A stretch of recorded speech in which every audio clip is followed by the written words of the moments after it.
Hello, everybody. Welcome to History Valley Podcast with your host, Jacob Berman. Today, I'm joined by Rabbi Tovia Singer, Dr. Robert M. Price, and Dr. Rodney Blackhirst. And today, we're going to be talking about who is the Jewish Messiah. In Judaism, the Jewish Messiah is described very differently from the way Christians view the Messiah. There's a lot of contradictions. You look at the prophecies, they just don't line up. Rabbi Tovia Singer and I talked about that last time.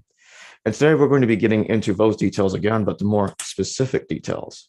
Because sometimes Christians try to get around this issue and they create other creative ways to get around those problems. And they'll say, well, Jesus didn't do those things yet. He's going to do it in the second coming. And that's what I want to focus on right now in the beginning part of this stream. What do you think about the claim that Jesus will get around to it in his second coming? Well, that reminds me of a passage, I believe in Acts chapter 3, where Peter is depicted as saying to the crowd, repent, therefore, etc., so that God may send times of refreshing to you through the Christ he has appointed, Jesus, etc. John A.T. Robinson called this he wrote an article about it called "The Most Primitive Christology of All," and he said, is this saying that is this like a fragment, a fossil from early Christian thought where they didn't think Jesus was the Messiah yet, but would be the Messiah when he returned from heaven and did the messianic ass kicking he was supposed to do? And there are other ways of interpreting that, but that's a pretty tempting one. And it still reads like a rationalization, but only if you want to say that Jesus was not the Messiah, but even if you think he will be, and that's equally fatal to the way Christianity looks at it. And plus, it's a kind of a common pattern when some messianic character, and there are many of them, even in Hinduism and Islam and so forth, where the same problem exists. There were great expectations, but zilch, nothing happened. Well, cognitive dissonance. They couldn't let it go. And they said, well, we were right, but we didn't realize the time scheme. So he will do it. And it's like the principle of analogy. Why would you think it's more cogent now than it was in all these other failed cases? And again, do you want to change Christology to say Jesus will be the Messiah? Nobody is too eager to do that. Yeah. The claim of a second coming is very successful at explaining away any false claim to messiahship. I mean, if the Messiah can come a second time to do all the good things, then my sister-in-law could be the Messiah. She didn't accomplish anything. She'll do it in her second coming. So the idea, however, is completely unknown to the Hebrew Bible. If you drove in New York City up First Avenue, when you got to 42nd Street, you'd look at the northeast corner, you'd see the Isaiah wall. Isaiah chapter 2 describes nations who are serving God, who pound their swords and spears into plowshares and pruning hooks. Nation will not lift up sword against nation, neither will they learn of war anymore. Rather, all nations will serve God under one kingship. Well, that didn't happen at all. The bloodiest religious war in human history was fought between Christians during the course of 30 years from 1618 to 1648. Christianity didn't bring about peace, but rather the sword. As Jesus himself says, I didn't think not that I came to bring peace in Matthew chapter 10. So as it turns out, early Christians knew this was a problem. No doubt, whoever wrote Second Peter, I don't know who wrote it, but whoever wrote it recognized that this was a problem because people were asking the obvious question, where is this happening? Why is the promises, why are they not occurring?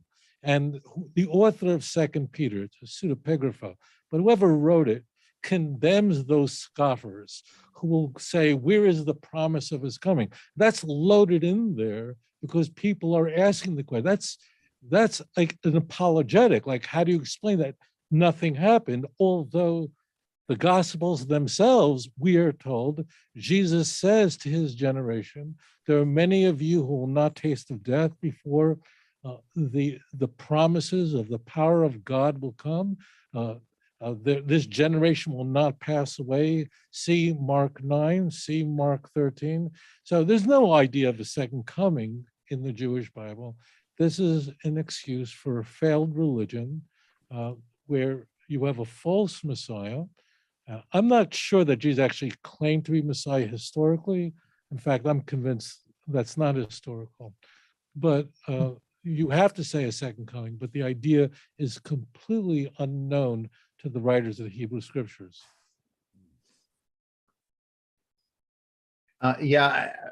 One thing about the Second Peter thing, it sounds even more ridiculous than it is the way it's now quoted, and invites the very ridicule that they're trying to fend off, since people, at least I have always heard this, I think I have, maybe I've misinterpreted it, but I've always heard people say, well, when he said he was coming soon, it meant according to God's timetable, not ours, because for God, 1,000 years is as a single day and vice versa. And I thought, wait a minute, are you saying that Jesus was sort of laughing up his sleeve and saying, well, it's going to be soon? Of course, I mean by God's eternal daylight savings time or whatever. And of course, it's not that stupid. He's saying, it seems to me that the writer is saying, okay, there has been a delay, that nobody can deny that, but why? It didn't just fail. God's given you more time to repent, so you ought to be thanking him rather than mocking. That's not as completely absurd as the first one is, but it's obviously a rationalization that if you took that one seriously, you'd have to basically say there's no real difference between the second coming and no coming, because all bets are off. There's no way. You might as well just say you're going to die and go to heaven sometime in the future. It becomes meaningless, but it's all cognitive dissonance reduction. They just cannot psychologically. I don't want to say they're stubborn, but their faith is stubborn. They have way too much invested in it to just see the problem. I mean, to see how much of a problem it is. And there's a whole industry involved in the postponement of these things. When something doesn't happen, they're very, very creative. They're fantastically creative at changing the narrative, and they go scurrying back to the Hebrew Scriptures looking for more proof texts to now cover for the failure of the first interpretation of the prophet. But they're enormously creative at this. One of my interests here, and just taking a couple of steps back to what you were saying, Bob, was about the Messiah and the forerunner. I'm always interested in that configuration in Christian arrangement, namely that the character of John the Baptist is enormously interesting in the Christian story, because in some respects he's not necessary at all. So you have to ask, what's he doing there? And he's an ambivalent figure because he's adopted into Christianity, but he's of the old law. And so he's very ambivalent. But he fills the role of the forerunner to the Messiah, and there's all sorts of variations on that, the forerunner and the Messiah, and sometimes Jesus is presented as in that forerunner role, and the two characters, John and Jesus, get mixed up. There's a certain overlap involved in them, and so on. There must be I'm always intrigued as to why that's necessary in the Christian story. Why is John even necessary there? What does he actually do? He's the forerunner to the Messiah. And then the Christian claim, of course, is that he acknowledged Jesus as the fulfillment of that, which is another matter altogether. I'm very interested in that, but they're offices. You know, it's an office, the forerunner and the Messiah. It's like the morning star and the sun. You know, it's they go together. Mm. Right. Albert Schweitzer thought that, he thought that the bulk of Matthew and Mark were authentic, reliable history. Luke and John, not so much. Oddly enough, Schleiermacher had it just the other way around. For him, Luke and John are based on eyewitness testimony. The others are not. But Schweitzer thought that John the Baptist considered Jesus to be the figurative return of Elijah, and that he was the forerunner, and that John did not perform such a role. He was just a prophet who happened to know that, and that Jesus said, well, he's not quite right. Little does he suspect that he himself is the forerunner. And that's based on some very ingenious exegesis that I wouldn't call rationalization, but it's very speculative. I mean, it's even sort of attractive, but it's really a shot in the dark.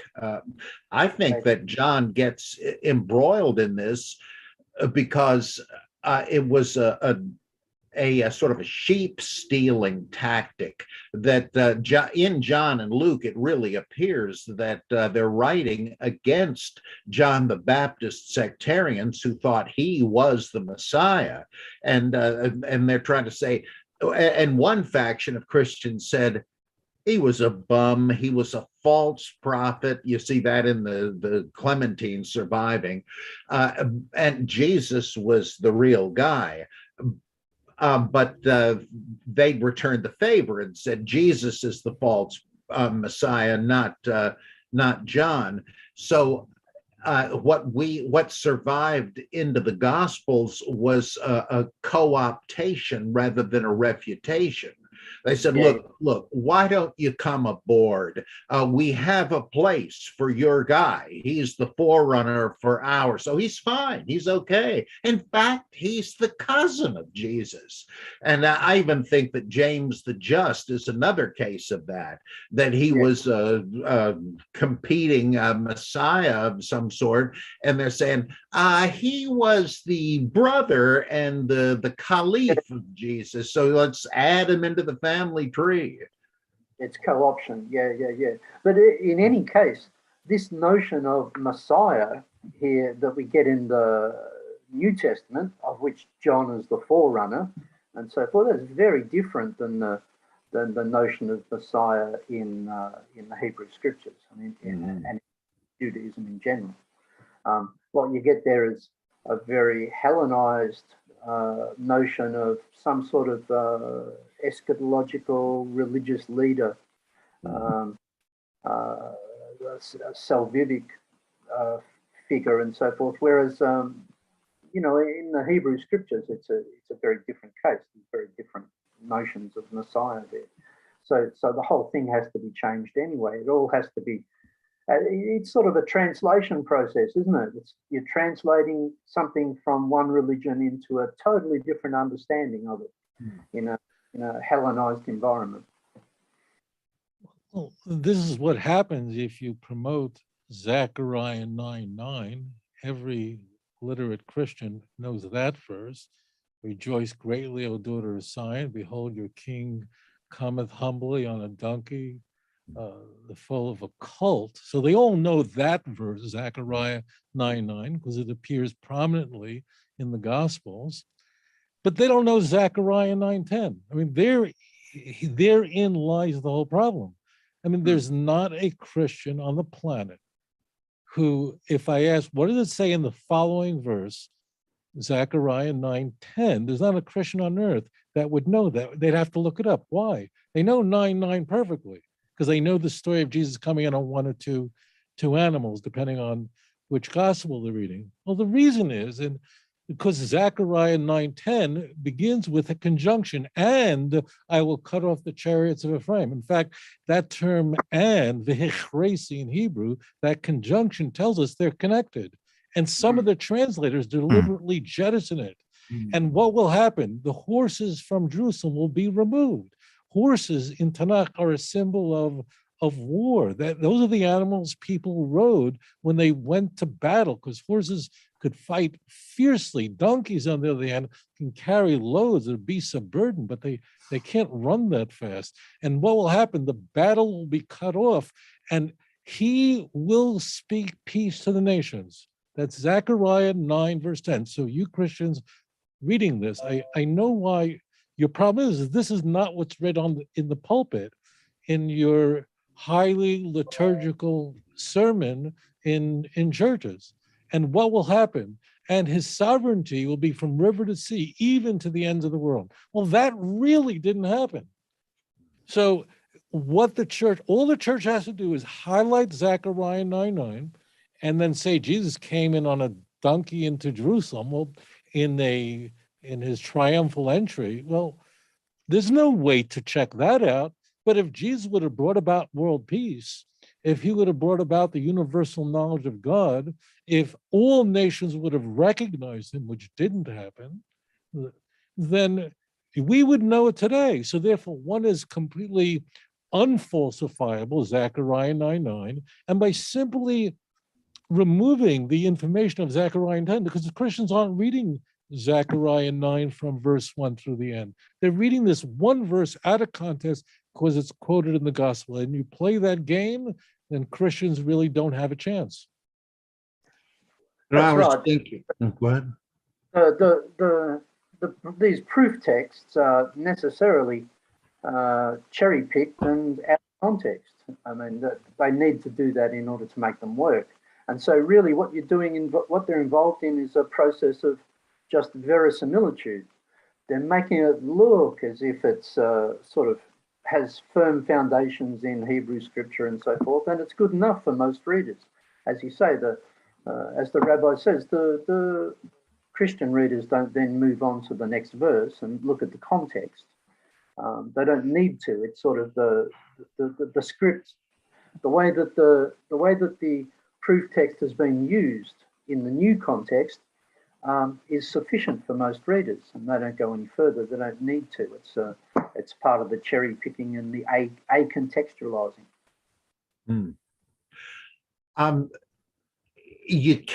I was listening to Christmas songs recently, and it occurred to me how in Joy to the World, in one of the stanzas, it says, "Joy to the earth, the Savior reigns, let men their songs employ," and so on and so on. The right that you'll prove the righteousness of his regime. And I thought, geez, how did I miss that? I mean, where did this happen? And of course, what the hymn writer is doing is traditional realized eschatology. You just adjust the literal sense to mean something poetically or metaphorically, just like in Mark. Elijah did appear It was John the Baptist. Didn't you notice?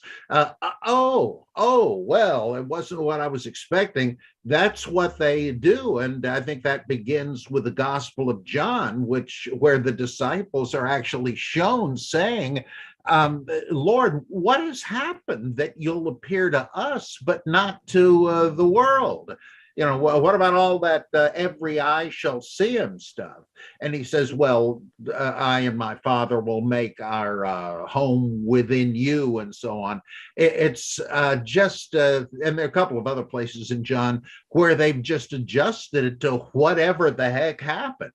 Let's just make it a cipher and fill in the whole thing. And so it becomes...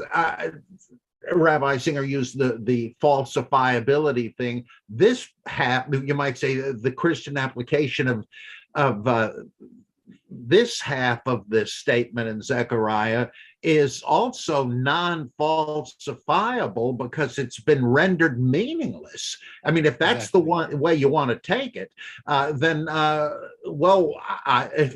Jesus having assumed his messianic reign kind of looks like Jesus not assuming his messianic reign. So how would you know? What sense does it make? What are you even claiming?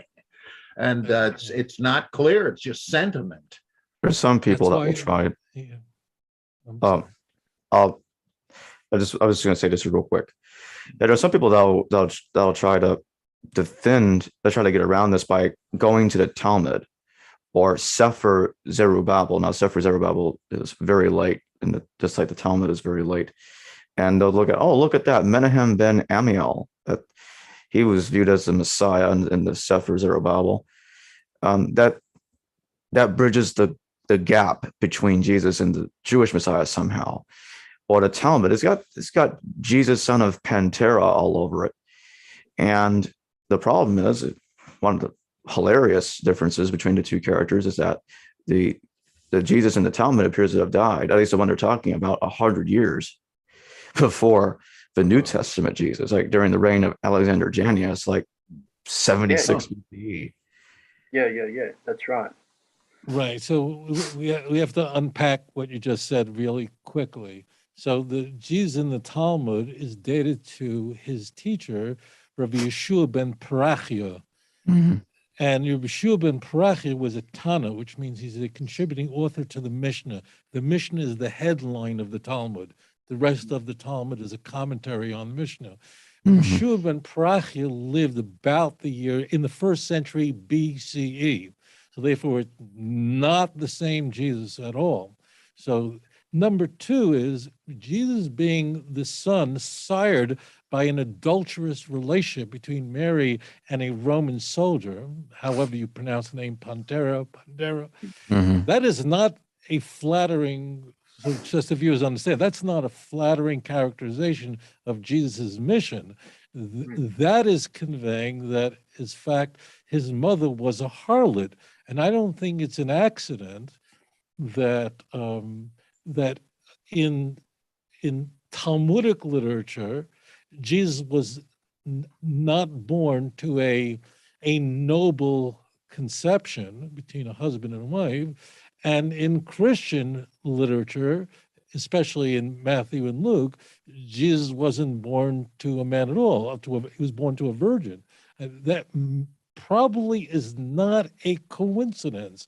Moreover, it's not an accident that you don't find Joseph, the husband, the putative husband of Mary, mentioned anywhere in the early writings of the New Testament. You don't find him mentioned in Paul. You don't find him mentioned in Mark. In Mark, it's Jesus that's the tecton. It's Jesus that's the craftsman in Mark 6:3, not Joseph. If you want to find Joseph, you're going to be introduced to him later on. He's a figure that's introduced to cover up for some other sort of relationship. So these Jesus, and for those of you going, what do you mean Jesus is another person?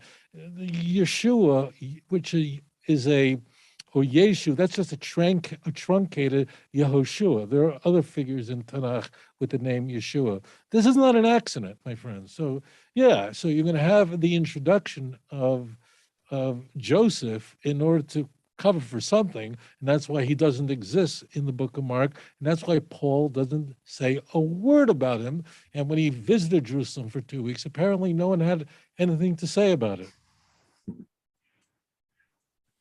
What do you think of the possibility some have suggested that Joseph is introduced to make Jesus Messiah ben Joseph, the suffering Messiah, so that's like reducing him to John the Baptist again.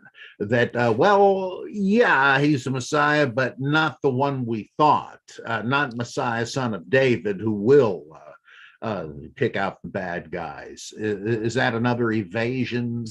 So yes, because that works for people who have no clue what the Messiah, the son of Joseph, is. For you, the viewer, the word Messiah, Latin word, Mashiach, a Hebrew word, Christ, the Greek, so is mentioned. The word Mashiach is mentioned 39 times in the Hebrew Bible. It's never referring to the Messiah. That means who we talk about, who the Messiah is. So Messiah, the son of Joseph, is mentioned in Talmud in Tractate Sukkah 52b, and he's someone who dies in a battle mentioned in Zechariah chapter 12, verse 10 and 11, and that his death causes the Jews to repent, to weep over him, and that brings the coming of Mashiach. The context of Zechariah chapter 12 is the final war. So there's no relationship between them, although evangelical Christians will exploit that Talmudic text. Although on one hand, they don't believe in the Talmud, they don't believe in the authority of the rabbis, they only believe in biblical Judaism, we are told. But if someone is completely ignorant of this literature, of course this is exploited, but there's no relationship between the two. One is a military figure that dies in the final battle in Jerusalem, and see the context, Zechariah 12, verse 9, that God will strengthen the Jews and they'll defeat all those who come up against Jerusalem. And verse 10, but one person gets killed, and that the Talmud identifies Messiah, the son of Joseph. That's a military figure. That has nothing to do with how Joseph is portrayed in the book of Matthew, Luke, and John, and so on. So they're very, very different. So I want to get this super chat in before we continue. Liran Shoham, thank you for the 6 shekels. He just says, a rabbi and 2 PhDs walk into Berman show. Sounds like the beginning of a joke. Yeah. Thank you again, Liran, for the money. If any of you have questions for these guests, super chat them and I'll get them to whoever you have the question to, if it's a question to all of them. Put it in. Yeah. I just want to italicize something that my distinguished fellow guests emphasized. I mean, it's not an accident that what the kingdom of God is in the book of John is different than the synoptic gospels. I mean, you talked about moving the target, shifting the target. In the synoptic gospels, the kingdom is very much a kingdom on earth. But in John's gospel, it's a heavenly kingdom, meaning unfalsifiable. And this comes out it's all over the place, but it comes out very explicitly and famously in the fake story. I'm sorry to use these terms, but I need to use harsh terms between this figure that John invents, Nicodemus, and Jesus, where they're talking about what does it mean to be born again. And there's a play on words which doesn't even work in a Semitic language, only works in Greek. They wouldn't be having a conversation in Greek. How ridiculous. But I mean, it's such a ridiculous concept they're having, that Jesus and Nicodemus, a great rabbi, is speaking Greek, and therefore you have the double entendre that somehow works. But the point is that Jesus is saying, no, the born again is from above, and it's a heavenly kingdom. Don't you get it? Well, that's great. That works for John, because John is written so late that John has to explain away of like, why isn't anything happening? You guys don't get it. It's a heavenly kingdom. It's not an earthly kingdom we're waiting for. Again, unfalsifiable. That's the hallmark of a false religion. And strangely, in the Gospel of John also, not only Nicodemus, you also get the Paraclete. And the role of the Paraclete here in John is very interesting. I find that really interesting.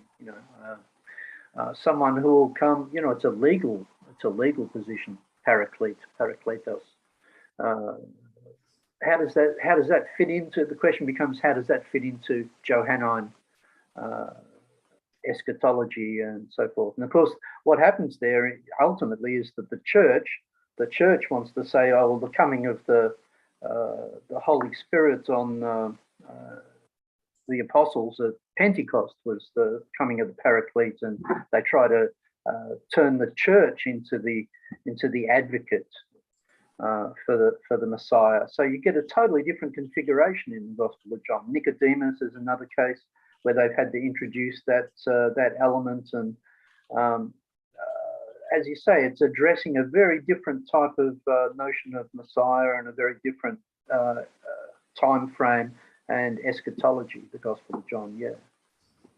Well, I think one of the most neglected aspects of Bultmann's reading of the Gospel of John is he suggests that the coming Paraclete would make a lot of sense if the intent is that someone would arrive to reveal the esoteric meaning of the teaching of Jesus that people just weren't ready for at the time, which the Gospels certainly do say. You don't understand this parable. How are you guys going to understand any parable?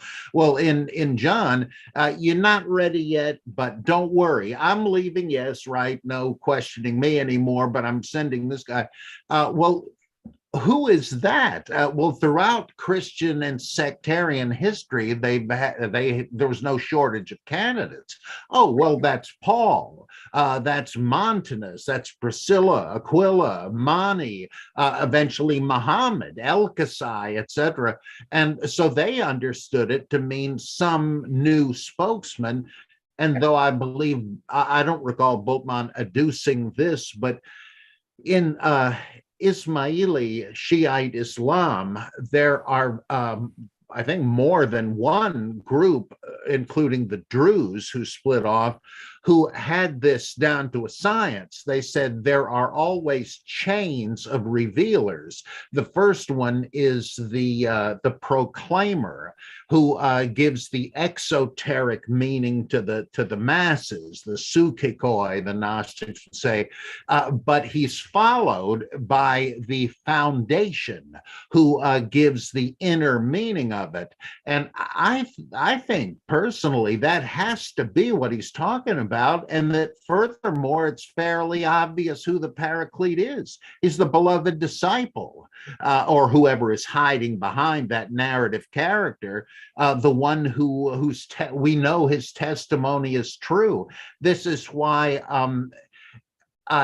John, his record of the teaching of Jesus is so utterly different from in the synoptics. This is a whole different Gnosticizing approach, hence the realized eschatology and no one has ever seen God despite popular belief, only the Son. That's who we're talking about. Whoever the beloved disciple is the corresponding literary figure to the writer of the gospel.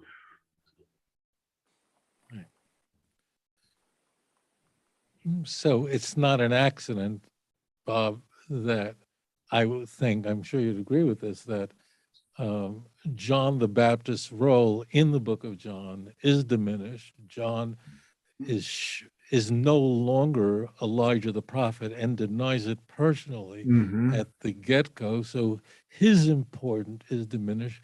The Paraclete is introduced to us in John chapter 14. Mary, the mother of Jesus, who's really important in the Synoptic Gospels, most elevated in the book of Luke with the fictitious relationship with Jesus. Jesus and John the Baptist are first cousins, and even Brown had the sense to doubt that.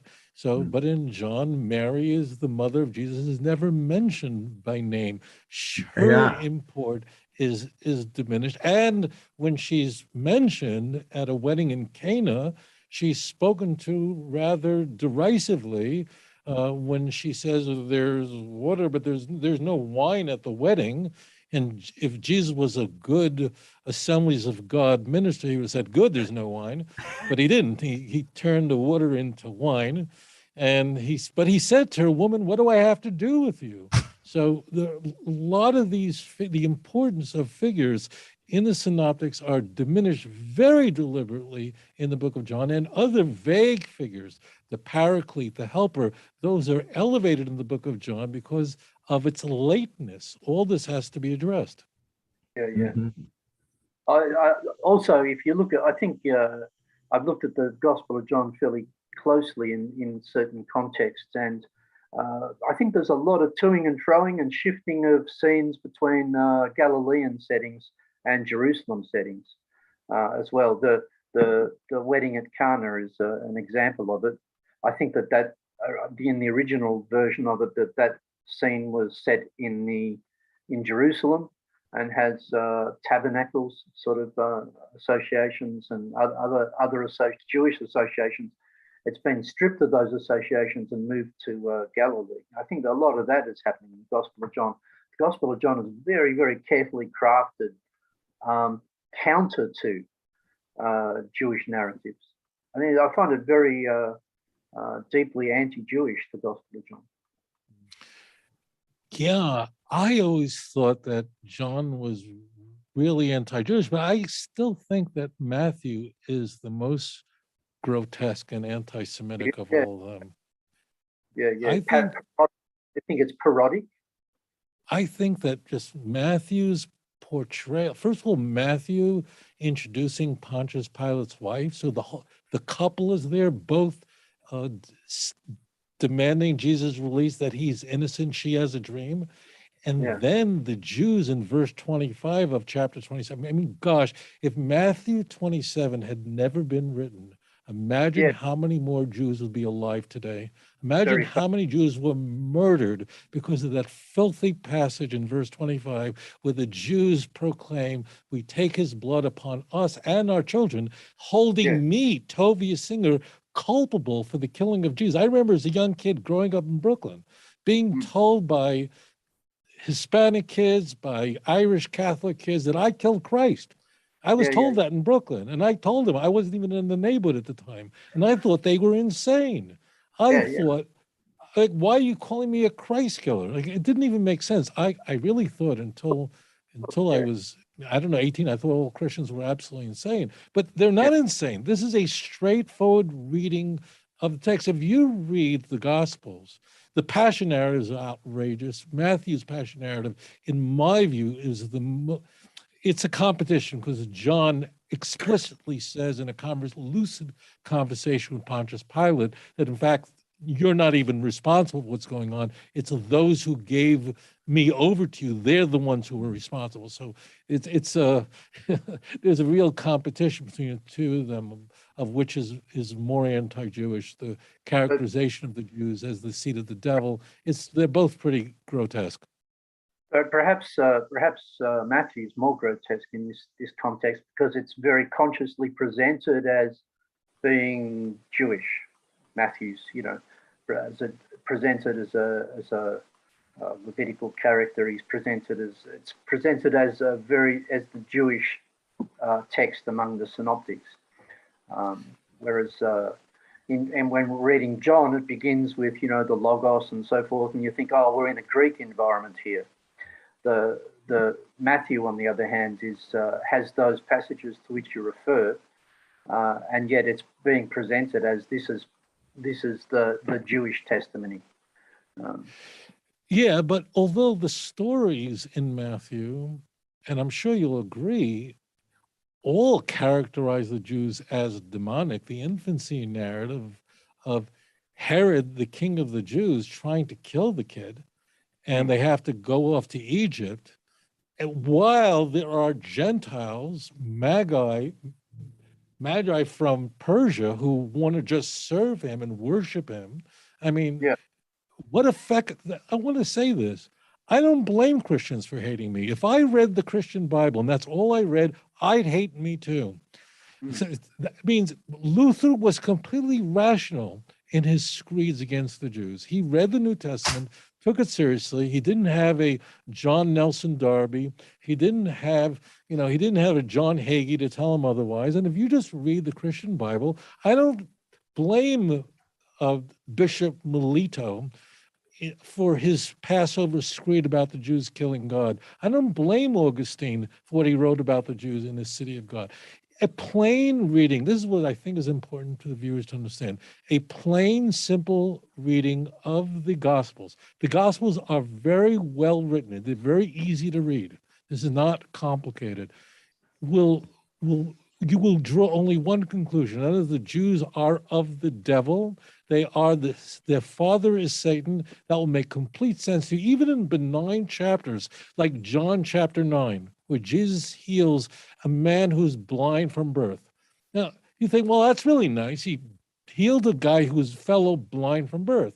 If you read John 9, the biggest takeaway in the chapter is not that Jesus healed the blind man. The takeaway is, look how the Jews were just the enemies of Jesus, throwing him out of the synagogue. Everyone's afraid of the Jews who control the banks, who control everything. That's what comes across in the Gospels. These people who read, Calvin read these texts correctly, and a straightforward reading of the Gospels will characterize the Jew as the enemy of anything that's good. And that comes across very succinctly in the book of Matthew. Yeah, I agree. Christians have to work very hard to present the Gospels other than that, I think. And they do. They work very, very hard at it. But there's no question that, just on a natural reading, as you say, it's just a natural reading of it without any sophistications involved. It's very deeply understood, yeah. You don't need, I say this to you, the viewer, you don't need a PhD. You don't need to be a rabbi. You don't have to be a highly educated scholar in order to figure out what I'm sharing with you. If you just pick up a Christian Bible and just start reading it through and take it seriously, your view of the Jews is going to be very dim. The Jews are portrayed as enemies of God. And that is why all the church fathers, without exception, hated Jews. Tertullian wrote books against the Jews. Irenaeus despised Jews. Ignatius detested they all did. There wasn't a Philo-Semite among them. It's not because they were crazy. They just read these texts very literally. And the question is, why is there so much anti-Semitism in the New Testament? And that is to explain about, I think, where this conversation began. You've got to explain to the Christian, why don't the Jews believe it? If it's so obvious that Jesus is the Messiah, and if it is prophesied in the Jewish Bible that Jesus is the Messiah, in the Torah, in the prophets, and the Psalms, Luke 24:44, if it's so clearly there as you claim, then why don't the Jews believe this? I know pastors. They have told me, I know New Testament professors who have told me personally that a question they're asked more frequently than almost any other is, why don't the Jews accept Christ? Now, there are two possible answers to that question. There could be the true answer, which you'll get from a professor at a university, if it's not a fundamentalist university. The correct answer is what you're going to hear at Yale's Divinity School, and that is Jews look at the Jewish Bible and come to a completely different conclusion than Christians do. You'll never get that answer from a Southern Baptist. You'll never get that from a conservative Anglican. You're never going to get a response like that from a Pentecostal church. They're going to tell you the Jews have been blinded. There's a veil over their eyes. There's scales over their eyes. And this is the greatest mystery. And the fact that the Jews think it's foolishness, it therefore must be true. And they're not making this up. Paul says all of the above. Paul says this is the grand mystery, which even the powers of the epoch didn't understand. And if they knew that Jesus was the Lord of glory, they wouldn't have crucified him. 1 Corinthians chapter 2, verse 8. Paul says openly in 2 Corinthians chapter 3, veils, scales over their eyes, they're enemies of God. So the anti-Semitism in the New Testament is not simply people who are mad. The writers of the New Testament have to explain away the unasked question. And that is, If it is so obvious that Jesus is the Messiah and the fulfillment of the Hebrew Bible, then why don't the Jews? Why is it the Jews? Because they were there. Jews are the only people that can read the Hebrew Bible in its original language. No one else can. They're the ones who desperately needed a Messiah. The word Messiah meant nothing. Christ meant nothing to the pagan world. It only meant something to the Jews. So they were there, not the Chinese. So why don't the Jews? And they're known as being a fairly clever people. I mean, there are a lot of things that are said about the Jews that are uncomplimentary, but you're not going to hear many people say we don't like Jews because they're stupid. Jews have a reputation of being a rather clever people. And so you have people with that kind of reputation, they're the ones who read. Why don't they believe it if it's right there in the Bible? So you have to explain away that the Jews really are enemies of God. They are, I mean, the Antichrist is Satan, and he is a Jew. And when pastors say that Jews think it's anti-Semitic, it isn't. That's plain New Testament right there. I mean, Satan, the Jews are of the devil. Why? Because if they're not of the devil, then why don't they believe it? So they must be enemies of God. So I wanted to say this from my vantage point. Been an Orthodox Jew all my life. There is a reason for the anti-Semitism. This is not just the rantings of lunatics. These 27 books in the New Testament were carefully shaped to portray, to characterize the Jews as demonic, as enemies of God, to explain away the question of why don't the Jews believe it? They're the son of the devil. Satan is their father, John 8:44. That explains. They're blinded, miraculously blind, or more gentler. They don't know, and this is the epic of the Gentiles and those that are grafted in, and this is to provoke the Jews to jealousy. Every excuse in the world, except for the real one, and that is Jewish people look at the Hebrew Bible, look at the claims of the church and go, there's no relationship between the core teachings of Christianity and what Tanakh says about the Messiah. It's that simple. I think Yeah, go on, Bob.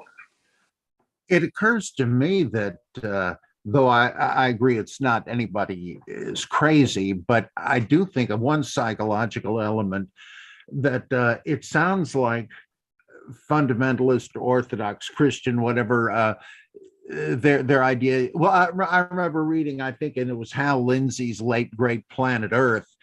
He says that there were over 300 prophecies from the Bible fulfilled on the day of the crucifixion alone. And of course, the implication is always, what was the matter with those Jews? Why didn't they see it? It's obvious to us. And this sounds to me like Freud's description of projection, because who is it who is viewing the text through certain colored lenses that in effect are a veil over the text, a la that passage in 2 Corinthians. I know this could be construed as just polemics back and forth, but you can see, as we were saying earlier, how so many of the Christian apologetics are really transparent rationalizations that even according to the grammatico-historical method, etc., that Christian scholars want to use to understand the text better, even according to that, they should be embarrassed at these ridiculous rationalizations they employ. Oh, here's what it really means. God's timetable is different than ours, etc., etc. You'd think they would recognize that, and so why don't they? Well, they have too much invested in the way they were brought up believing. And so I would put the shoe on the other foot.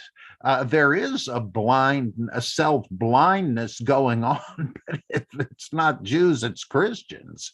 And again, it's not quite their fault. They're people thinking within the box that they were raised in. But that's why you need to have debate and critical study. Right. The simple arithmetic. It's 300 times 0 equals 0. That's the whole issue. Okay. So for those of you who are followers of dispensationalism, Hal Lindsey, 300 times 0 equals 0. There are 300 non-prophecies about Jesus in the Jewish Bible. And that's why Jews want nothing to do with it. Certainly, from what we've been saying, the standard narrative is that God didn't make a mistake. He made it perfectly clear. And the problem here is just the perversity of the Jews. That's the clear, natural reading of those texts, isn't it? But that raises, it seems to me, it raises historical problems, certainly for Christians. For instance, does it aggravate the problem if you move to the Protestant side of the equation, where it becomes, scripture alone, where you're just stuck with that text and there's nothing you can do about that text, and Protestantism really amplifies and magnifies that text. Whereas, at least in Catholicism, you have scripture and tradition, where you have the possibility that tradition can sort of dampen those. You can escape. There's an escape hatch, right? There's an escape hatch. Yeah, I just wonder about if we're stuck with those texts, because the Christians aren't going to give them up. How do we deal with that problem then? When you're stuck with text like that? The problem, here's what's really going on. Christians are not bad people. I'm not trying to patronize the Christian viewers. What's happening really, it took me a long time to figure this out, is when they're raised in a Christian home, they're taught about Jesus. When mommy put you to sleep at night and tucked you in, she told you that Jesus loves you. You always pray to Jesus in Jesus' name.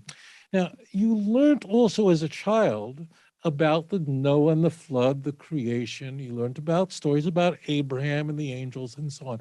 But you're not learning the 5 books of Moses. Christian children are learning the stories of the New Testament, nativity scene. That's the stuff they learn about. Later on, as they mature a little bit, they begin to study the Hebrew Bible, some more seriously, but they're reading the Jewish scriptures through a Christological filter, through a Christological grid. So they're reading Jesus into the Jewish Bible when he's not there. When there's an angel of the Lord, it's got to be Jesus. Well, where did you get that from? And so that's what's really going on. When Abraham encounters 3 angels, we know why there are 3 angels there. That is the Trinity. Well, that's what's really going on. They're not insane. Now, why do Jews reject Christianity so offhand and can't imagine why anyone would believe in the Christian Messiah? Well, the reason is that Jewish children are put to bed learning the Torah. My father taught me the Torah at my bedside. We studied together. So we learn the Torah, and at some point in my childhood, I discovered that there are Christians in my neighborhood who have Santa Claus and Christmas, and there was a Holy Ghost church, Roman Catholic church, and I go, Mommy, what do they believe? What? And then, lo and behold, they believe that a man is God and he died for the sins and all these things. And then I go, what? But there's nothing remotely resembling that in the Hebrew Bible. And there's 3. My mother didn't know about 3 persons, but like Jesus is God, a man is God, and God is God, and Holy Spirit. There's nothing. If there were something, if the doctrine of the Trinity were in the book of Leviticus, I live 20 minutes from the Church of the Holy Sepulchre. I'd be there. I'd be there in about 15 minutes. I'd run really fast and get baptized. It means there's nothing remotely resembling this in the Hebrew Bible. So Jewish people, it's just the reverse. We read the Hebrew Bible and then test the Christian claims against it and then utterly reject it. And that's what's really going on.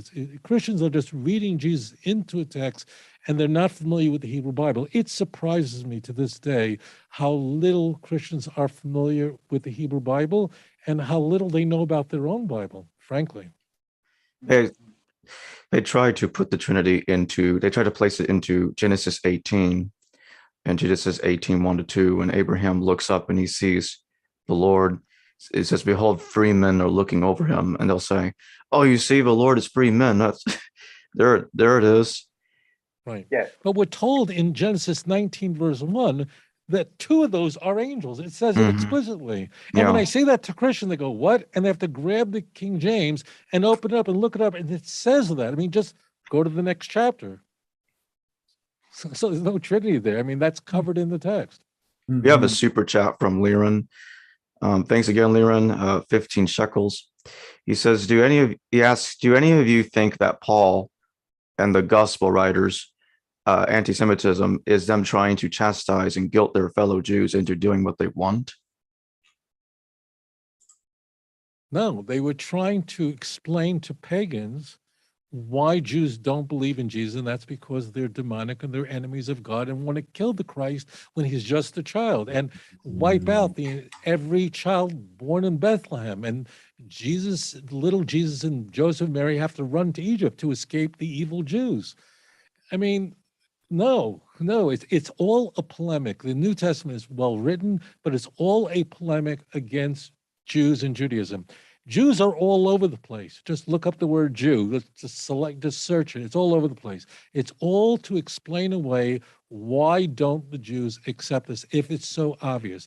When, in fact, as I mentioned earlier, the Christian Bible claims that it is the Hebrew Bible that proves the truth and the veracity of the Christian claim. Well, nothing could be from the truth. That's where the anti-Semitism is to explain away why the Jews reject it. Well, with Paul, whoever wrote these epistles, when scholars of, I guess, the late 19th century would say that Paul was the second founder of Christianity, that's oversimplified, but there really is an important point there. Why is it that it's not clear anywhere in any of the so-called Pauline epistles that Christos is ever used as a title, a messianic designation? There's only one place where it even might mean that, where it says we owe a great deal to the Jews because of their line comes Ho Christos. Does he mean Christ? Because that would have a definite article too. Or does he mean Mr. Christ? And in all the other places, and there have been really interesting studies on this, for Paul, Christ, in all those epistles, Christ is always a synonym for Jesus. And why would that be? Well, insofar as he's talking to Gentiles, what relevance would it be to say that, hey, did you hear this? That it's like saying that, I always say this, it's like the true heir to the throne of Liechtenstein has appeared. What? Who cares? I've never been to this place. I've hardly heard of this place. I'm supposed to be moved by this. Well, naturally, that's why he doesn't put it in those terms. It's more like the Son of God descended from heaven. You're dealing with something much more like the mystery religions and so forth, because that's what people, his audiences believed. So that's, in a way, he's almost abandoning Jewish categories. But there's this revealing passage where he says, well, to the Jews, I'm a Jew. To the Gentiles, those without the law and without the law. What? What did you say there? It's like opportunistic, or as we might say in theological circles, it's indigenization. Let's translate it. Like in China, where where missionaries did a Chinese translation of the Gospel of John. It says, "In the beginning was the Tao." And now, is that the same thing as the logos, the word? Maybe it is, maybe it isn't. You could argue it, but it's like you're almost trying to co-opt the religion by placing it into a new set of terms, and maybe it isn't just translation. So yeah, it's grossly changed once it gets to a new audience. Yeah, for Paul, the ends always justify the means. 1 Corinthians, as you mentioned. For 1 Corinthians 9:20, to the Jews, I become as a Jew that I may gain the Jews under law. I become as one under law. One who's not under the law, I become as one under. I could become all things to all men, that by some means I may gain them. 1 Corinthians 9, verse 22. And he says it openly in Philippians chapter 1, verse 18, whether in pretense or in truth. It doesn't make a difference what your motive is. The gospel is preached. What? And I think what you mentioned also about the being of Christ, that's why Paul is unique in using that term of Christ Jesus. That's why that's so unique to Paul. Absolutely. For Paul, it didn't make a difference how you got there. It's just get there. What's the there if he's without the law to one group and with it in the other? What is he winning them to? Is he promoting two different religions? I mean, how is he working toward the same end with different audiences if they are that fundamentally different? Is it a coincidence that in the very same chapter, but just 10 verses early in 1 Corinthians chapter 9, verse 9, 10, Paul is saying, do you think that God really cares about oxen when he says, don't muzzle an ox when it's treading? Oh, no, God doesn't care about oxen. He's talking about giving money to the church. I mean, that's not a coincidence that those two are on the same thing. And one other thing is not a coincidence. Why is Paul so angry at Peter? In Galatians chapter 2, verse 11, he called Peter to his face a hypocrite in Antioch. Well, why was Peter a hypocrite in Paul's view? Because he was behaving one way in front of Jews from the Jerusalem church and behaving another way in front of Gentiles. Bingo! That's why Paul hated Peter so much, because Peter was doing a Paul. That means Peter was doing, in Paul's view, in Galatians, where he's hitting everyone, the so-called pillars of the church, everyone's got to go down. Paul has to be foremost. But Paul is blaming Peter for doing exactly what Paul says he engages in routinely, and you should do like me. Whoa, yes. Wow. Bingo. Wow. Wow. Yeah, I never quite made that connection there. Yeah, you're certainly right. Wow. I mean, what's the issue? What's the issue that he has with Peter? That he's a hypocrite. What do you mean he's a hypocrite? That he behaves like Gentiles around Gentiles. When he's around the Jews in church, he behaves like a Jew. That's exactly what Paul says he does. That's not an accident. It's part of Paul's claim to have a special mission. He's allowed to do things like that because he has a special mission and Peter doesn't. That's the theme throughout Paul, that has some sort of very special status. As you know, in the letters, you don't get the road to Damascus story, but nevertheless, he claims to have a special status, which is really interesting, of course, because he doesn't know Jesus personally as a man, whereas the others do, and yet. Conversely, Paul knows Jesus better than they do, knows Christ better than they do. That's part of his claim. It's an extraordinary claim that he makes. People think that Paul's enemies were Jews who didn't believe in Jesus. In Paul's letters, Paul is battling constantly fellow Christians. Yes. That's who he's up against. I mean, that's what people miss. Paul is really not speaking to Jews, fighting with Jews.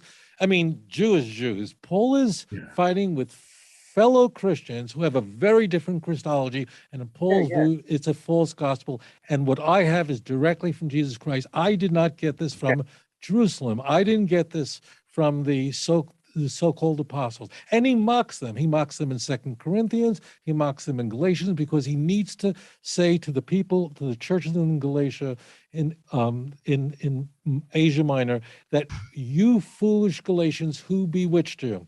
And it is my credibility. I have the CV. And that's really what Galatians 1 and 2 is. It's about Paul is foremost. Yeah, lots of Paul's letters are about his CV. I agree. Yeah. Philippians 3, right. It's funny that sometimes people seem to think Paul was just a martyr in dialogue with Trypho, but he isn't. The whole point is he's talking to his flock of fellow Christians. Right. Paul is very angry. He is angry with Christians. In Galatians 4, I mean, if you want to know if the book of Galatians is authentic, just read chapter 4. It's not the most important chapter in the 6th chapter book, but it's really important. Paul is enraged at the people of his churches. He says to them, you know, when I was sick, I think it's verse 14, He says, when I was ill, you took care of me. You treated me like I was an angel of the Lord. You treated me as though I were Jesus Christ. That's what he says to them. He's enraged. I mean, it's a ridiculous chapter where he compares the children of the Lord to Hagar and Sarah. But I mean, there's a man who's saying, you are not giving me the respect that I deserve. How dare you? To me, I was Jesus Christ to you. I was an angel of the Lord to you. I beg you, the viewer, please look this up for yourself. I'm not taking it out of context. It's exactly what he's saying. And that's an angry, outrageous claim. Well, you're not even talking about the part where he says, I wish these would-be circumcisers would just chop it off. Yeah. Yeah, it's in chapter 5. It's what a wonderful book, the book of Galatians. Whenever I have trouble falling asleep at night, when I have a little insomnia, some people head for the Ambien, some people head for Xanax. I don't do any of those things. I just read the book of Galatians, and I feel so much peace and joy in my life. I feel so happy. I read John chapter 19, John chapter 18. What a pleasure. And I fall asleep feeling safe, know that I'm surrounded by 2 billion Christians. This is what I do when I can't fall asleep at night. Yes, it's a very big joy to read Galatians 4 and Galatians 5, chapter 12, where Paul says that if you want to engage in circumcision, why don't you just cut the whole thing off? Why don't you just castrate yourself? I mean, you have to believe, and I'm talking to you, the Christian, you have to believe that the same God who inspired the book of Genesis and told Abraham to circumcise himself and his family and commands the Jewish people to circumcise every baby on the 8th day is saying, why don't you cut the whole thing off? I mean, that's so grotesque. It's so sophomoric. I mean, you have to believe that the book of Galatians is inspired by God. Really? Is that the same God? I mean, I want to say this to you. I want to talk to Marcion. I know you've been dead for 1,800 years, but I get you. I understand why you think that the Jewish Bible and the Christian Bible are completely incompatible. You're right. When I was exposed to Marcion's teachings, I went, he gets it finally. They're totally two different gods. You're right on the nose. He had it. Jeez. I'd love to read a commentary on the New Testament by you. I know you've covered a lot of that ground in books, but that would be really fascinating. That would be good. Yeah. Yeah. And again, to you, the Christian Bible is very easy to read, really. And because it was shaped the way it was, brilliant, genius, whoever, I mean, it was probably, I guess it was Augustine, who put the book of Matthew before Mark. Because I could say with certainty that every single person on this planet that has read 679 passages in the book of Mark has already read the book of Matthew. That was genius, brilliant. So instead of the Gospels being in chronological order as it appears in the New Testament, you read Matthew first, and then Mark is missing so much of it. No infancy narrative, no resurrection appearances, and people just read Matthew right into Mark. Yeah. And that's what happens. And it's all, the Hebrew scriptures and from the Old Testament. The habit of it is, what are you reading? You're reading the last verses of Malachi, and then you turn the page and you start the Gospel of Matthew. And there's sort of this natural link there if you just read it through. You know, entirely skip over the entire intertestamental period there, and you just step straight into the Gospel of Matthew, and it just seems very easy and natural. It's very sinister. Because you see, the prophet, the capital P, prophetic part of the Jewish Bible, is highlighting all the mistakes the Jews made. Now, the writings part, what's called the Ketuvim in Hebrew, which should be the last part of the Jewish Bible, that's like the book of Psalms, the wisdom literature. The purpose of that material, like Song of Songs, all of that, Proverbs, is to tell you this is the antidote to all the problems you found in the book of Judges, Isaiah, Jeremiah, Ezekiel, and so on. So the way the Hebrew Bible, Tanakh is an acronym for Torah, Nevi'im, prophets, Ketuvim, writing. So the way it's written is the Torah is the instructions, the Nevi'im is the problem, and the Ketuvim, the writings, is the antidote. This is how you solve the problem of sin highlighted in the prophets.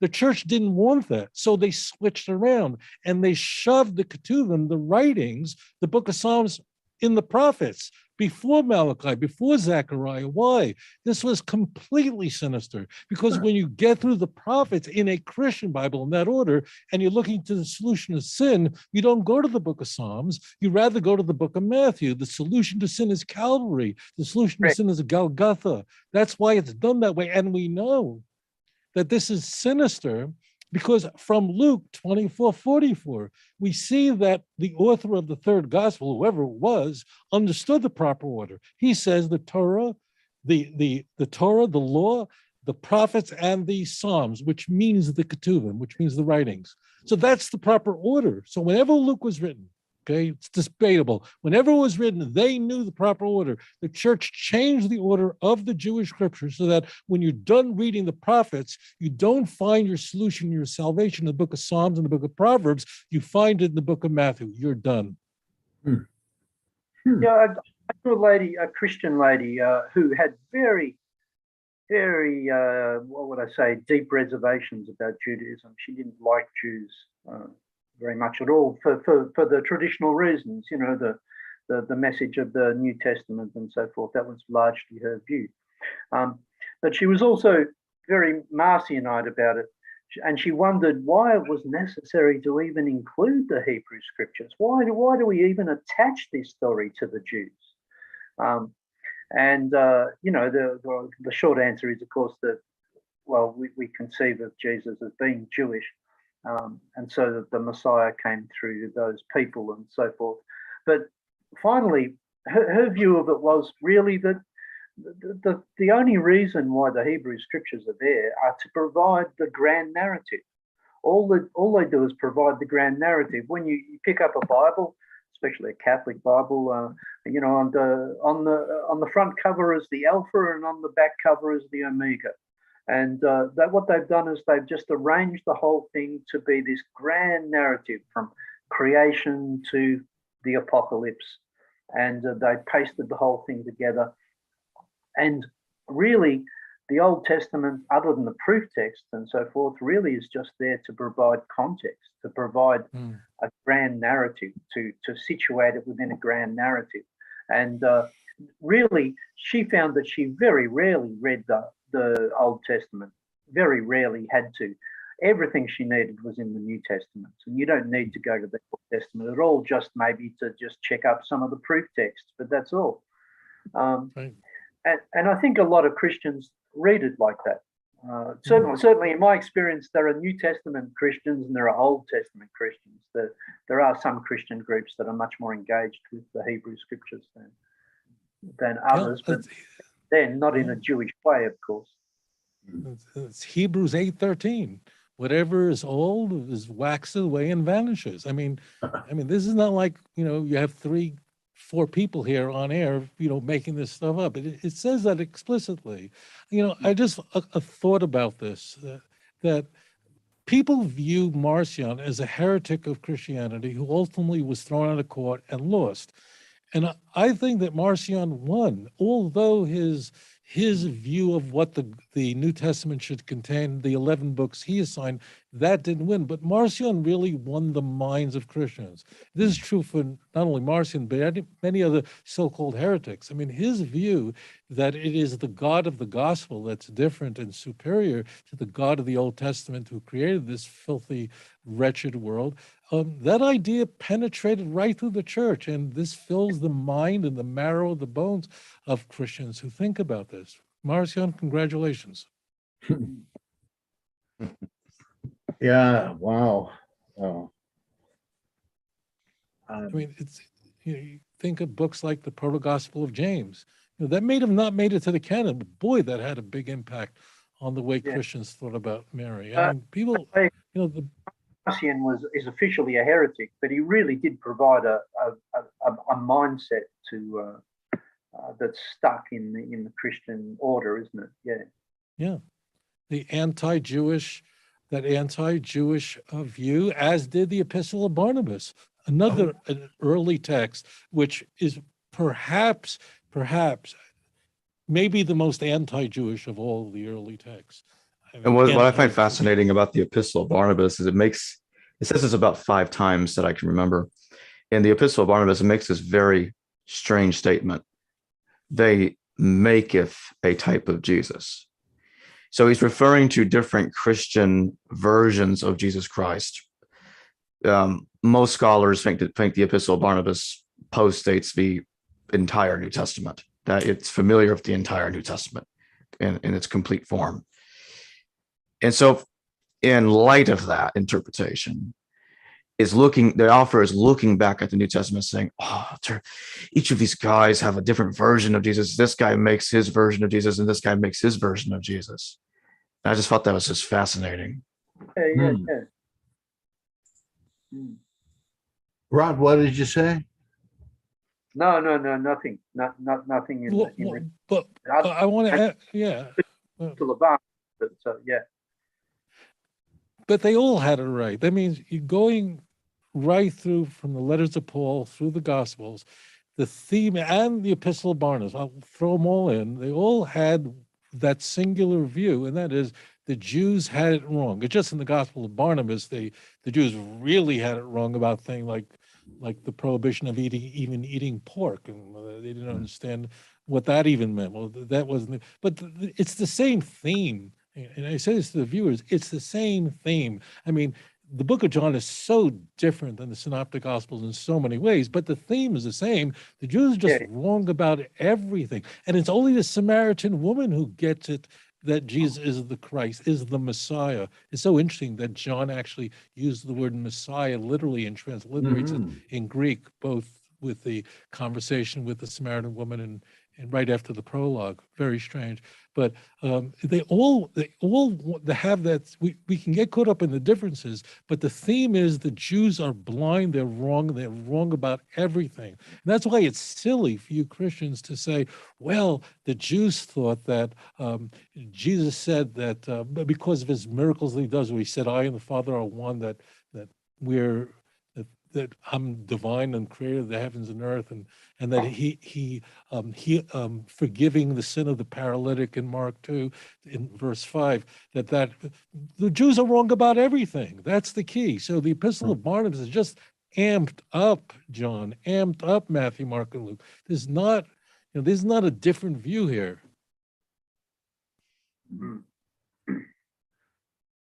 Boy.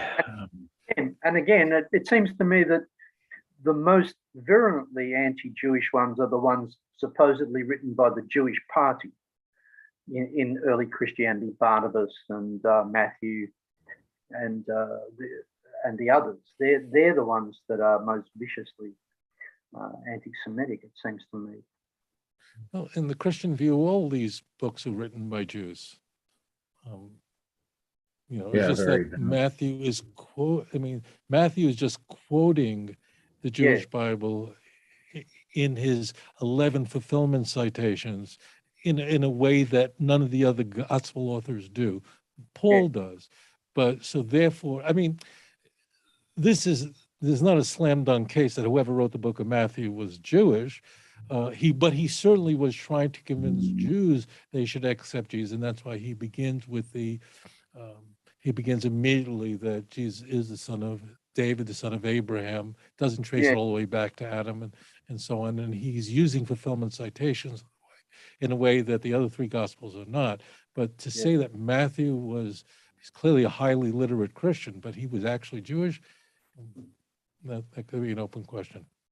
There's a funny twist with the Septuagint, isn't there? Namely that some of these prophecies, so-called based on the text of the Septuagint, like the maiden in regards to because the Septuagint was just shaped, doctored, and altered finally by origin, in order to comport, like bleach, like a criminal uses bleach to wash down a gun and fingerprints. This final version of Septuagint, which is really Origen's final work. Origen was only one of two church fathers that was completely fluent in Hebrew, him and Jerome. So Origen puts that together and makes sure that all the fingerprints are white by inserting Parthenos in Isaiah 7:14 to comport with Matthew 1:23. I mean, Christians are taught that 250 years before Christ, 70 or 72 rabbis, learned men translated the Bible into the Greek language, and that's all the evangelists were using. How silly. First of all, if the evangelists were inspired by God, why does God need a Greek translation? Did the Holy Spirit forget how to read Hebrew? How stupid. I'm sorry for using this. This is such a stupid argument. I mean, if you believe that the New Testament is inspired by God, why does God need a Greek translation? I mean, why? Why can't he read Hebrew anymore? The Septuagint is in the preface to the King James Version, to the 1611, in the preface, they write that they're basing on the Masoretic text. They can base it on the Septuagint because there's just so many versions of the Septuagint done over and over and over again. And they correctly state that the fact that they had to redo the Septuagint so many times shows how imperfect it is. So there you go. So the Septuagint is just a way out. But the claim of the churches is the Hebrew Bible. Yeah, and yet you get this twist. I think it's in Irenaeus, isn't it? And places like that, where when they discover that these prophecies aren't there in the Hebrew text, but they're there in the Greek text, they turn around and say, well, that's because the Jews were devious and they've changed their text. And because they think that the Septuagint is prior to the Hebrew text. And so you get this loop in the heresiologists, Irenaeus and others, accusing the Jews of fabricating the Hebrew text against the Greek text. And of course, it's the other way around. Right. And every single Hebrew text in the world, Jews were living in the Arabian Peninsula for 2,500 Jews. For 2,500 years, Jews have been living in Yemen. It means Jews have been living in Yemen for longer than any other state until very recent times. I mean, and there were virtually no Christians in the Arabian Peninsula. Like, what was their motive for playing with the Bible? Like, who were they up at? What Christians were in Yemen? I mean, this is like every Bible from Sydney to London to Yemen to Iraq to New York. Every Bible was changed. A worldwide conspiracy, a la Mel Gibson. I mean, this is why people think this way, that the Jews control the world. After all, if we can control Pontius Pilate, and he could do the willings and the tidings, carry out the tidings of the Jews, if we can control such powerful men, what's the big deal about corrupting we can pay off and bribe Roman soldiers, say that they fell asleep. If we could do that knowing that Jesus rose from the dead, and you understand what that means. I mean, that's how Matthew presents this, that literally the priests find out that Jesus rose from the dead. That means the Roman soldiers, no one touched it. And they're willing to bribe them to give a false testimony. That means they're demonic. That's why I think that Matthew is by far the most anti-Semitic of all the Gospels. And I don't blame anti-Semites for hating me. If you read the Christian Gospels, a rational mind, a sober mind, is going to have a very dim view of Jewish people. But you'd think people would recognize bad character being inculcated. And if it just plain out said the fruit of the Spirit is hate, you'd think that would sound the alarm to some people. I can't buy this. This is just wrong. It didn't seem to dawn on anybody that the anti-Semitism was exactly a case of that. It's just like jihadis were reading certain passages of the Quran. If God said it, I believe it. Let's go. And that is really frightening. That most people, I think, are just invoking the Bible as a secondary warrant for what their conscience or their upbringing tells them is right. It's only fanatics that would say, look, I'm a blank slate until I get a revelation from God. And if he says to go murder the infidel, hey, that's pious. Like, you really have to have gone round the bend to do that. And way too many people have. To their credit, many people that claim the Bible as the authority don't exactly mean that. They just assume the Bible is as smart or well-intentioned as they are, and they try to explain away the more horrific passages that say differently. I'm glad they're at least that conscious sensitive. I just share this brief anecdote. My family's from Hungary. And in the spring of 1944, 42 members of my family were murdered by the Germans. And it all happened in the spring of 44. Okay? So the Germans are murdering Jews at a rate in Hungary faster than any other in Poland, faster than anywhere, any other part where the Holocaust was unfolding, only in Christian countries. I attended the Mir Yeshiva. It's a very famous rabbinical institution. At the exact same time, while the Germans are murdering the Jews in Europe, my yeshiva made their way to China and then finally to Japan, and were saved by the Japanese. Wow. My yeshiva was saved. It's a fascinating story. So now, isn't that odd? Because the Japanese, members of the Axis, and in fact, the Germans couldn't understand why are the Japanese saving these people. So now, why would the Japanese not get Christian anti-Semitism, but the Hungarians did? Well, the reason is very obvious. Japan was not a Christian country. They believe things. They were religious people, but Jesus Christ wasn't on their mind, and the Gospels wasn't in their minds. So they have why should we hate the Jews? Why should we kill them? Let's save them. And in fact, when the Germans protested, telling the Japanese, what are you doing? Don't you understand the Jews will take over your industry, economy, your banking? And the Japanese said, wow, that's exactly the kind of people we need, and allowed more Jews into the country. So you understand, it's not a coincidence that it's only Christian countries that participated in the Holocaust. This is not just someone is throwing the dice, 12 times and hitting crap. The reason is because the Christian countries had a mindset, a view of the Jew, which made the Jew, in the view of the European, as Untermenschen, subhuman. Those words meant something to the Christian mind, that the Jews are enemies of God and have to be eradicated. To the Japanese mind, that didn't make any sense at all. Why? Because in the Japanese mind, the Jews played no role in the East. It's that simple. I've noticed that about the Japanese. I've spent time in Japan. They don't have those the same mindset. That's right, and it must be because of their background, and they're just non-Christian. They don't have those. They don't acknowledge those fault lines in the Judeo-Christian mindset at all. No. Right. I believe it was Joseph Campbell who said the first time he went to Japan, everything seemed different, because he said, I am in a culture, in a world where the fall of man never happened, where the world was not cursed. And wow, that's pretty interesting. And this would be another case of the same thing with the same people.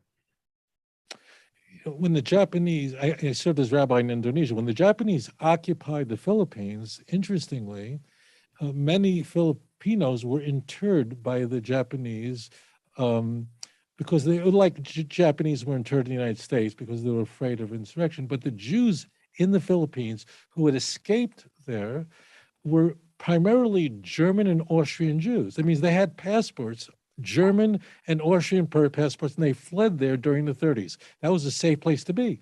the Japanese, when they got to the Philippines, although they were interring Filipinos, natives, because the Jews had German and Austrian passports, they were, oh, you're allies. You can walk the streets of Manila freely. And one of the strangest things that happened in the Philippines is you had Jews walking freely in the streets when the Japanese were occupying it, while native Filipinos were in internment camps.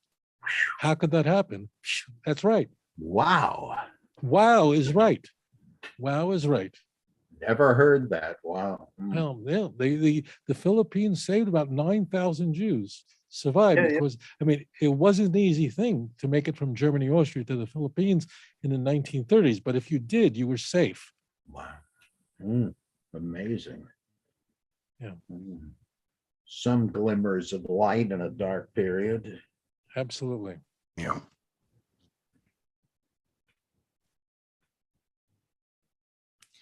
I wanted to go back to the Septuagint just real quick. Last time I had you on the channel, Rabbi Tovia Singer, we talked about the Septuagint, and you were saying that the Septuagint that we have, the copy we have, is Origen's copy. Right. It's a redacted copy, which Origen completes. That's correct. I just wanted to double check. Oh yeah, and that's not disputed. We know who the guys who did this. We know about Origen's hexapla. I mean, he was the Hebrew reading guy. He was the one who was capable of doing this. The hexapla didn't survive, but it's, I mean, why would you have? I mean, for you Christians who are watching this, why would the Septuagint have the apocryphal writing? Why would it have a book like the Wisdom of Solomon in it? Or a book that was almost certainly originally written in Greek? Like, why would you translate a Greek book into Greek? Doesn't even make sense. Like, I mean, hello, like you can't make this up. What I'm saying, there's not a conspiracy. I mean, I have chapters in my books on this, but yeah, this is a Christian iteration. Now, there are Greek, here's the point that people miss. And that is that, imagine for a moment the 1611 Bible, the King James Bible. So subsequent to it, there are many other English translations of the Bible, right? But imagine if all the later translators just called their Bible the King James. But that's what happened. So instead of saying, well, no, we're the new NIV, the New American Standard, what happened was all subsequent Greek translations of the Jewish Bible were called the Septuagint because everybody knew about the famous Septuagint that appears in the Talmud, appears in Josephus, in the letter Estes, whatever you think about it, but it's very famous. So no one is saying, no, this is the NIV. Wow. This is a New American Standard. This is the Jerusalem Bible, the Catholic one. So this is what creates the confusion. Everyone is using the brand name, and whether you have a Xerox or you don't have a Xerox copier, you say, would you Xerox this for me?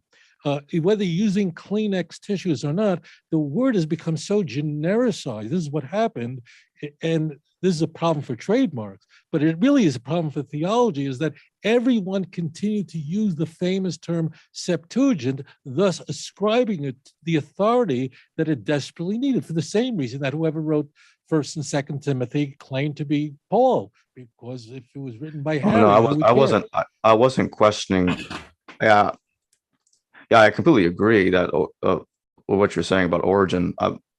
I'm going to rephrase what I said. What I really meant to say is, what I meant to ask you is, what do you think are like the main differences between Origen's Septuagint and the original Greek translation?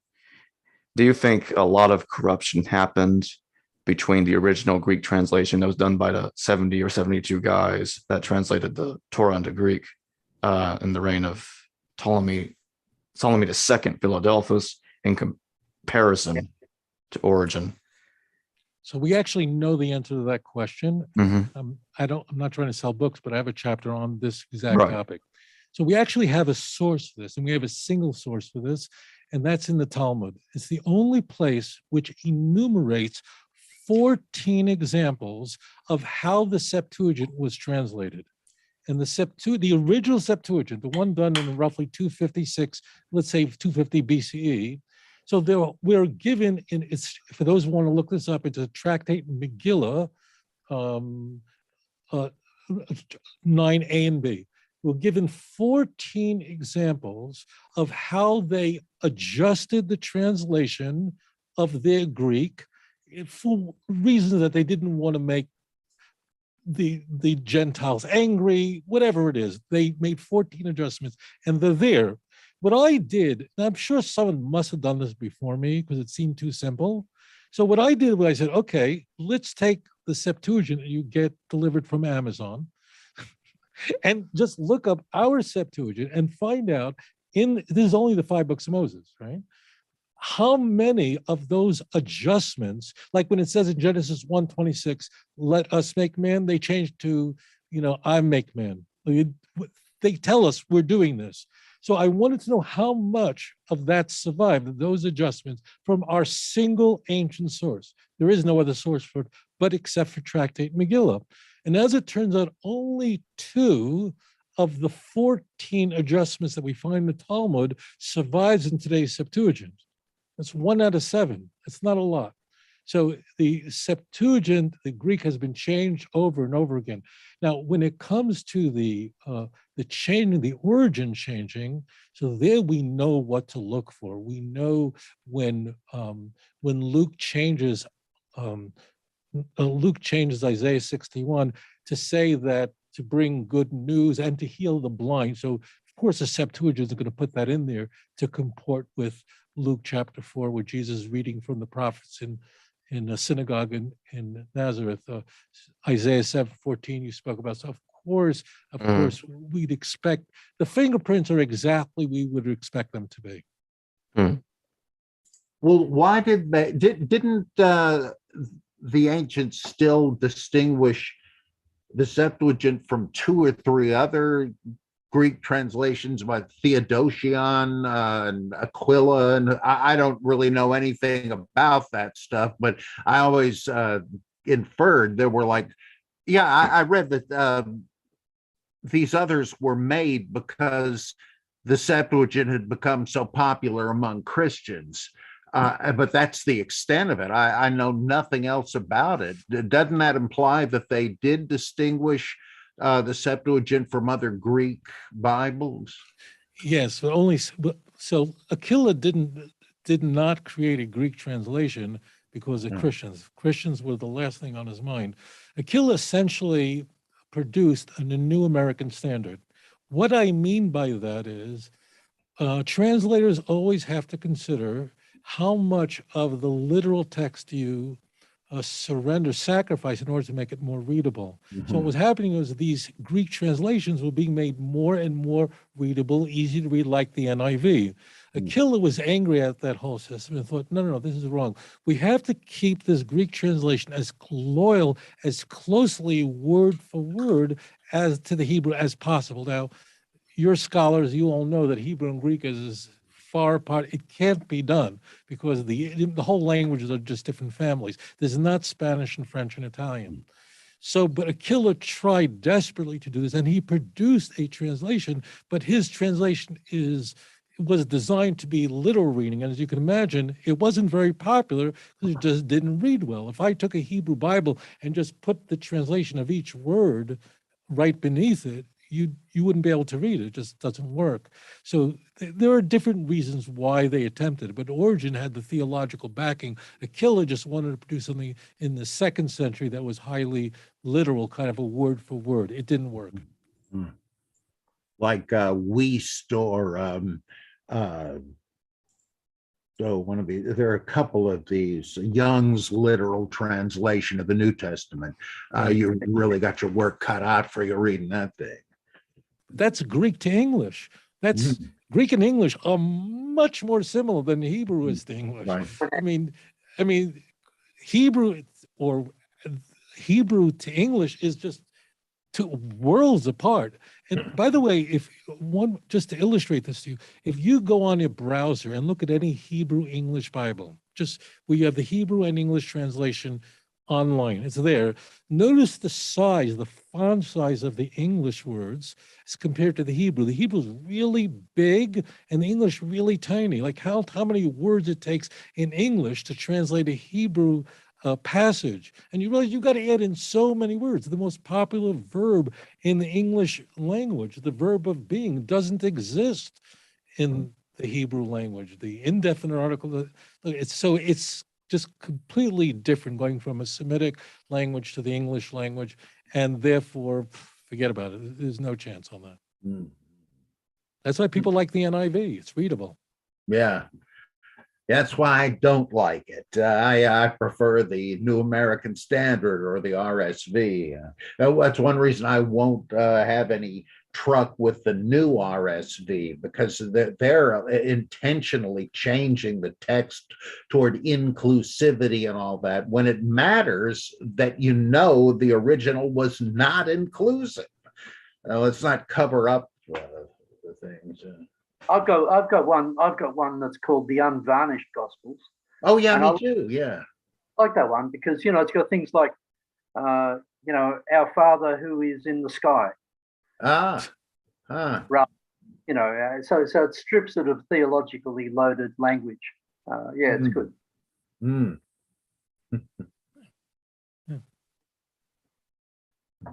I mean, who decided when it says in Psalm 2:12, it says Nash Kubar, which means arm yourself with purity, change that to kiss the Son, and then it gets more interesting. They capitalize S in the King James and every other English translation. Like, there's no such thing as a capital letter in the Hebrew language. I know this might come as a shock to the viewers. There is no such thing as a capital letter. How do you do angel of the Lord and capitalize angel?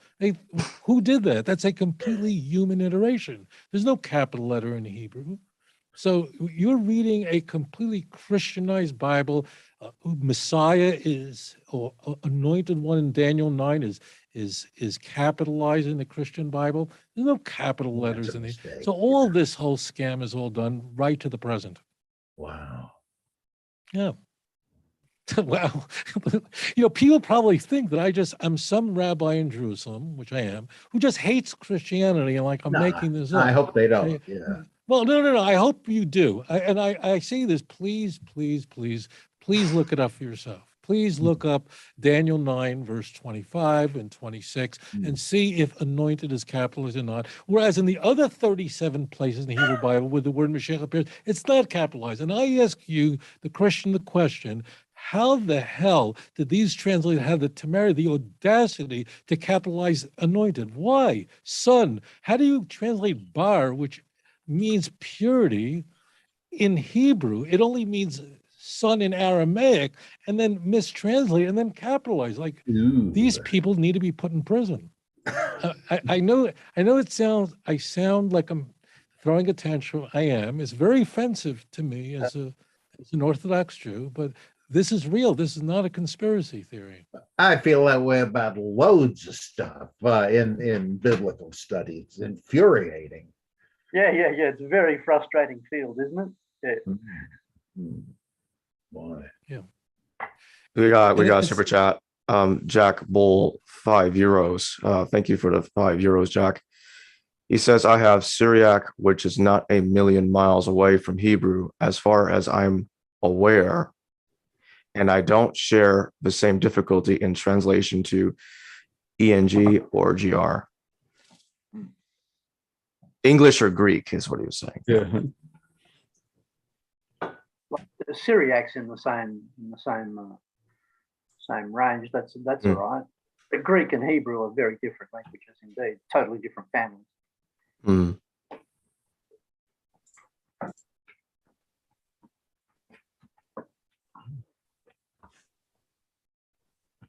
I'm gonna need to get going. Yeah, we've been here for almost 2 hours anyway.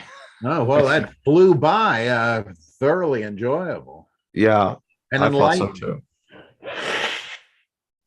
Also too. I'll just make one point. Sure. There was actually a guy who lived in the 19th century. He was a Christian, Anglican. He was probably the greatest Hebraeus of the 19th century. His name is Franz Delitzsch.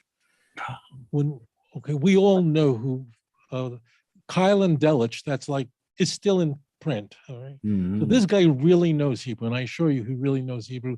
Probably the most brilliant Christian mind in the Hebrew language of the 19th century, and he's most famous for his translation of the New Testament into biblical Hebrew, and he did an excellent job of this. Did an excellent job of this. And one of the interesting things is that in Luke, when the word virgin is used in Luke, he knew not to use the word alma, but rather to use the word betula.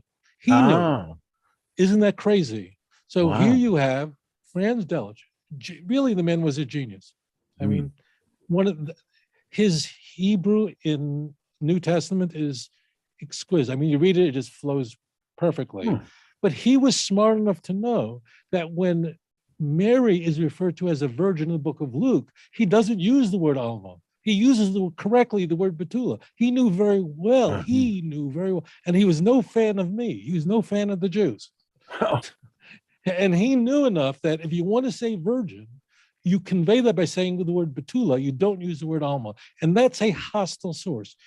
And I rest my case. Oh. Mm. Well, I thank all of you for joining me. This has been a blast. Oh, And yeah. we should certainly do this again at some point. Amen. Yeah, sure, Jacob. All right. It was very nice meeting you. It was great seeing you, Bob. You too, And, sir. Yeah, yeah. And we'll hopefully all be in Jerusalem sometime and get together. It's on me. Mm. Dinner's on me. Oh, Right. We should plan something like that, 100%. yeah. Yeah. Okay. Well, I'm going to play the outro.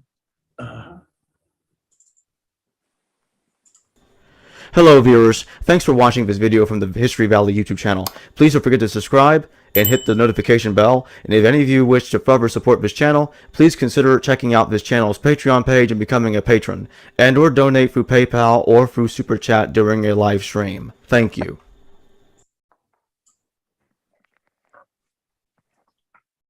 All right. That's a wrap.